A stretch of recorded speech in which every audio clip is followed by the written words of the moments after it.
Wow, what the snap. Another one bites the dust.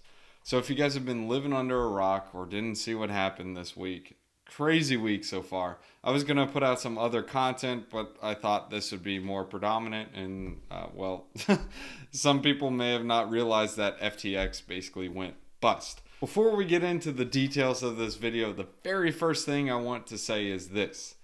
It's not your keys, not your crypto. If you guys have funds on an exchange right now, take it off. I literally made this tweet on November 6th, 3 days ago. I said, hey, be careful. This is the tweet that usually comes out before someone goes bust. This happened with Celsius. This happened with Voyager. This happened with Luna when it was like, steady lads, everything will be okay. Yeah, no, if someone has to tell you something is going to be okay, it's not okay. So again, if you have money on an exchange, get it off there. If it goes bust, you can thank yourself. If it doesn't, well, who cares? At least you didn't risk the funds. So the TLDR on what happened, basically 2 days ago, CZ was saying Sam was saying not so great stuff about him to the regulators. And Sam was trying to be all goody two-shoes and basically trying to get on the good side and pass some laws that wouldn't be beneficial to Binance. CZ got wind of this, and he does have a lot of FTT holdings. This basically goes way back when CZ basically gave Sam his position he has today. He actually invested in FTX and he got them on their feet. Hence why he has a big portion of this FTT token. After he caught wind of this, he used this token to his advantage in order to basically push his number and force liquidate Sam. And this happens when you sell the token, especially when you're getting most of your debt from the FTT token. This was an interesting tweet by Lucas. In this thread, Lucas is talking about 173 million FTT tokens, basically $4 billion worth, became active on chain. There are several different protocols where they actually lent out the FTT token and borrowed against it. One of the popular ones is Abracadabra Money.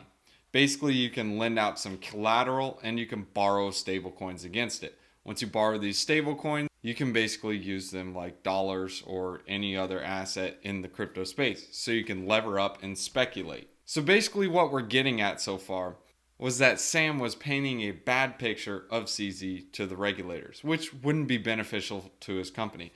Remember, at the end of the day, this all boils down to it's all about the money. So if you try to figure out why someone does something, it's all about the money. So CZ kind of caught wind of what was really happening, and this is why he's pushing the number in order to liquidate Sam and force his hand to put him in the position to where he can acquire FTX at a cheap cost. Now, I'm not saying he's going to buy it. He came out with this tweet 12 hours ago as of recording. By the time you guys see this tomorrow, it's going to be a little bit longer. But the point is he still has to do his due diligence in the coming days. If there's more debt than is expected on the balance sheet, maybe he backs out. It wouldn't be good for the crypto industry as a whole. But there's a couple things I want to talk about with this debacle. There's a lot of people saying, buy the dip, it's the bet. Okay, if you have no crypto exposure, go for it. I mean, not financial advice, but it's much better to buy at prices now than buying at all-time highs of like 4K ETH or 69K Bitcoin, obviously. But things like this are systemic. So for all we know, like I showed you guys, FTT being levered up, or let me just show it to you guys again. FTT was basically being lent out to borrow against it. To basically be getting money that they didn't really have. And the reason why they may need to do that was because they were affected from Terra and UST. And I'm not saying they were affected from it, but based on the data and information, it looks like something happened. They lent out money or they lost money that they don't have the money to pay out now. In fact, withdrawals were halted earlier this morning, so people and customers could not get their funds out. And when big dominoes fall, this creates more dominoes to fall.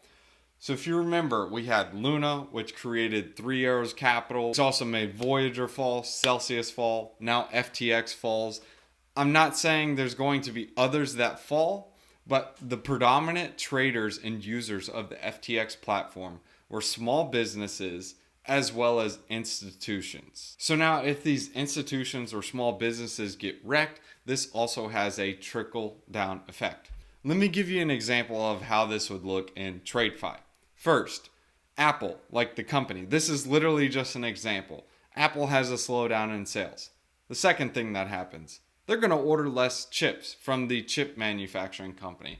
This could be Taiwan Semiconductors, this could be Intel. There's several different chip processing companies. Now these companies, the chip companies, they stop ordering the raw materials for the chips, which then those processing plants, they aren't selling as much. So they lay people off. Now that these people are laid off, they aren't getting paid. They don't have any money. They don't have income. So they aren't buying Apple products. Now, when Apple isn't selling more products, they then buy less chips. This causes an additional trickle-down effect to the Taiwan Semiconductors. Now, this then causes an additional trickle-down effect for the chip manufacturers, which they lay off more people. They stop ordering more raw materials, which then causes more companies to generate less revenue. And you guys are starting to see this negative flywheel. Just like the flywheels go positive, they also go negative. That's why when someone says, don't fight the Fed, this is a very true statement, because a small rise in interest rates can affect the businesses at the top as well as the businesses that are feeding the people at the top, which causes this trickle down effect. It's the same thing in the crypto economy.